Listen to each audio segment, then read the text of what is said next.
അപ്പം ഇന്ന് നമ്മൾ ഉണ്ടാക്കാൻ പോകുന്നത് മത്തി അച്ചാറാണ് കേട്ടോ. ഞാൻ ഇതുവരെ മത്തി അച്ചാർ കഴിച്ചിട്ടില്ല. കഷ്ണം മീൻ ഒക്കെ കൊണ്ടുള്ള അച്ചാറേ കഴിച്ചിട്ടുള്ളൂ. മത്തി അച്ചാർ ആദ്യമായിട്ട് കഴിക്കാൻ വേണ്ടി പോവാണ്. അപ്പം ഇന്ന് ഉണ്ടാക്കാൻ വേണ്ടി പോവാണ്. ഇതിപ്പോൾ 1 കിലോ മത്തി കഴുകി വൃത്തിയാക്കി ഉപ്പും മുളകും മഞ്ഞൾപ്പൊടിയും എല്ലാം ചേർത്ത് ഒന്ന് പുരട്ടി വെച്ചതാണ്. ഓക്കെ, ഇത് ഒരു 1.5 മണിക്കൂർ പുരട്ടി വെച്ചിട്ടുണ്ട്. ഇനിയിപ്പോൾ നമ്മൾ വറക്കാൻ വേണ്ടിയിട്ട് പോവാണേ. നമ്മളപ്പം നല്ലെണ്ണയിലാണ് കേട്ടോ വറക്കുന്നത്. നമ്മൾ എല്ലാ അച്ചാറും നല്ലെണ്ണയിലാണ് ഉണ്ടാക്കുന്നത്. അല്ലെങ്കിൽ എന്താ നമ്മൾ ഉണ്ടാക്കുന്നത് കേടാവാതിരിക്കാൻ മറ്റേ വെളിച്ചെണ്ണ യൂസ് ചെയ്താൽ പെട്ടെന്ന് കനയ്ക്കാൻ ചാൻസ് ഉണ്ട് അല്ലേ? ഓക്കെ, അപ്പോൾ ഇനിയിപ്പം നമ്മൾ മീൻ വറക്കാൻ വേണ്ടിയിട്ട് പോവാം.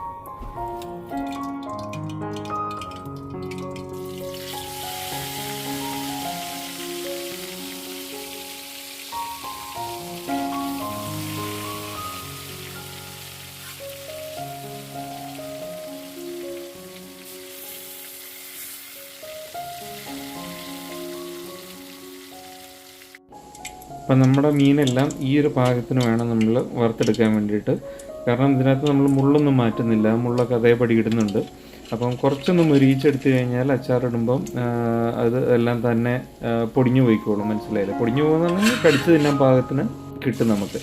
ഈ ഒരു പാകത്തിന് വേണം നമ്മുടെ മീൻ വറുത്തെടുക്കാൻ വേണ്ടിയിട്ട്. അപ്പോൾ നമുക്ക് മീൻ വറുത്ത എണ്ണ തന്നെ യൂസ് ചെയ്യാൻ നമുക്ക് ഗ്രേവി തയ്യാറാക്കാൻ വേണ്ടിയിട്ട്.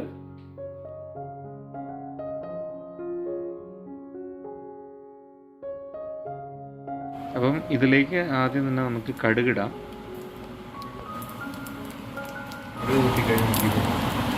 കടുക് കൂട്ടിയിട്ട് ഇഞ്ചിയും വെളുത്തുള്ളി ഇടണം. എത്ര ഏകദേശം ഇടുന്നുണ്ട്? നമ്മുടെ ആവശ്യത്തിന് നമ്മൾ ഓരോ നല്ല 2 പൊടി നമ്മൾ ഇഞ്ചിയും വെളുത്തുള്ളി ഇഷ്ടമായതുകൊണ്ട് കൂടുതലിടും. അതൊരു ആവശ്യത്തിനിട്ടാണ് കണക്കൊന്നുമില്ല, ഒരു കൈക്കണക്കാണ്. വെളുത്തുള്ളി അച്ചാറിൽ കിടക്കുന്നത് നല്ല, എനിക്ക് ഭയങ്കര ഇഷ്ടമാണ്. അപ്പോൾ പിന്നെ വെളുത്തുള്ളി കൂടുതലിടാം. 1 കൈ വെളുത്തുള്ളിയും 1 കൈ ഇഞ്ചിയായിട്ടേക്കുന്നത്. ഇപ്പം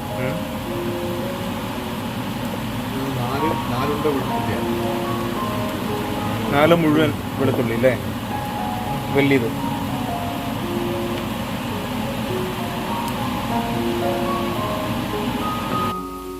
ഇനിയിപ്പോൾ അതിലേക്ക് നമുക്ക് കറിവേപ്പില ഇട്ട് കൊടുക്കാം.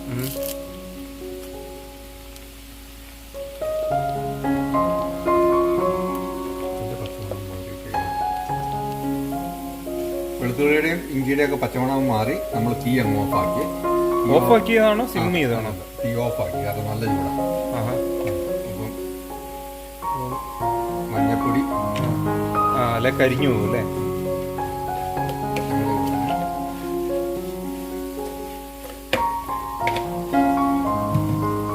ഒരു ടീസ്പൂൺ അല്ലേ? 1/4 ടീസ്പൂൺ.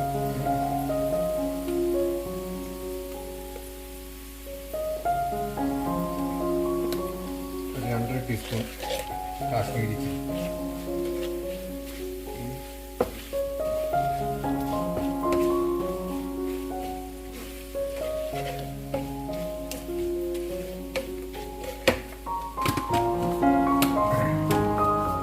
വെള്ളമുളക് പൊടി തീ ഓൺ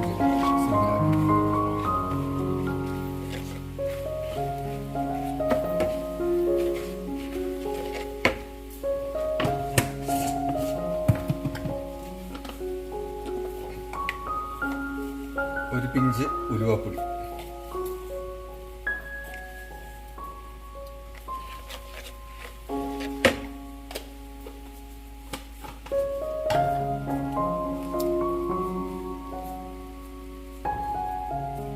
കുറച്ച് കായപ്പൊടി. ഓക്കെ,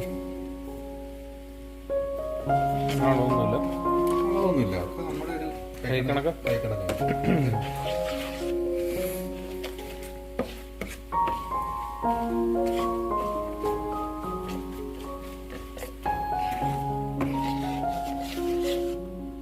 മസാല മൂത്ത് നമ്മൾ ഒരു 3-4 ടീസ്പൂൺ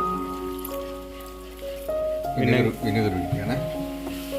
അത് അവനവൻ്റെ ആവശ്യത്തിന് ഒഴിക്കാം. പുളി ഒക്കെ നോക്കിയിട്ട്. ഉപ്പിട്ടിട്ടില്ല, ഉപ്പിടണം. കാരണം വിനെഗർ ഒഴിച്ചിട്ട് ഉപ്പിട്ടാൽ പിന്നെ കറക്റ്റ് ഭാഗം.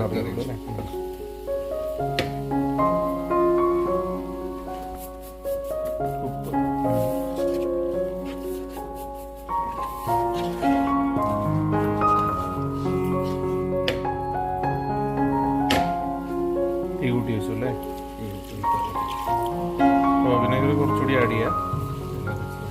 മൊത്തം 3-4 സ്പൂൺ മതി. ഞാൻ നേരത്തെ ഒഴിച്ചില്ല. ഇനി നന്നായിട്ട് തിളച്ചതിന് ശേഷം തിളച്ച് വിനെഗർ ഒഴിച്ചൊന്ന് തിളക്കട്ടെ. എന്നിട്ടാണ് നമ്മൾ മീൻ ആഡ് ചെയ്യുന്നത്. അപ്പോൾ ഇത്രേ ഉള്ളൂ മസാല കൂട്ട് അതിനകത്തല്ലേ. നന്നായിട്ടൊന്ന് തിളച്ചാൽ മാത്രം മതി. തിളച്ച് കഴിഞ്ഞാൽ മീനിടാം അല്ലേ.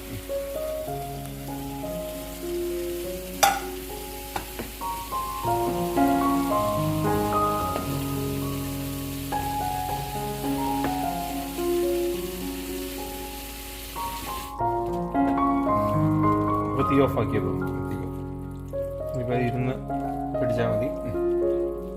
ഇത്ര ഉള്ളു പരിപാടി. ഭയങ്കര സിമ്പിളാണല്ലോ. ഉപ്പ് നോക്കിയിടണം. ഉപ്പ് പാകത്തിന് അവനവൻ്റെ പാകത്തിന് നോക്കിയിട്ട് വിനെഗർ ഒഴിച്ചുകൊണ്ട് ഉപ്പ് കൂടുതൽ വേണ്ടി. നമ്മുടെ മത്തിയച്ചാർ തയ്യാർ. ഞാനിതുവരെ കഴിച്ചിട്ടില്ല, അതൊന്ന് കഴിച്ചു നോക്കണം. അപ്പോൾ നമ്മുടെ മത്തിയച്ചാറ് തയ്യാറായി. ഞാൻ ഇതുവരെ ടേസ്റ്റ് ചെയ്തിട്ടില്ല, ഒന്ന് കഴിച്ച് നോക്കണം. അപ്പോൾ ഒരു വെറൈറ്റി രുചിയായിരിക്കും എന്തായാലും. നിങ്ങളൊന്ന് ട്രൈ ചെയ്യുക. പിന്നെ നമ്മുടെ ചാനലിൽ കഴിഞ്ഞ ദിവസം ചെമ്മീൻ ബിരിയാണി ഉണ്ടാക്കിയതിൻ്റെ വീഡിയോ ഒക്കെ ഉണ്ട്. പിന്നെ കുറച്ച് ട്രാവൽ വീഡിയോ ഒക്കെ ഉണ്ട്, അതൊക്കെ പോയി കാണുക. ബൈ.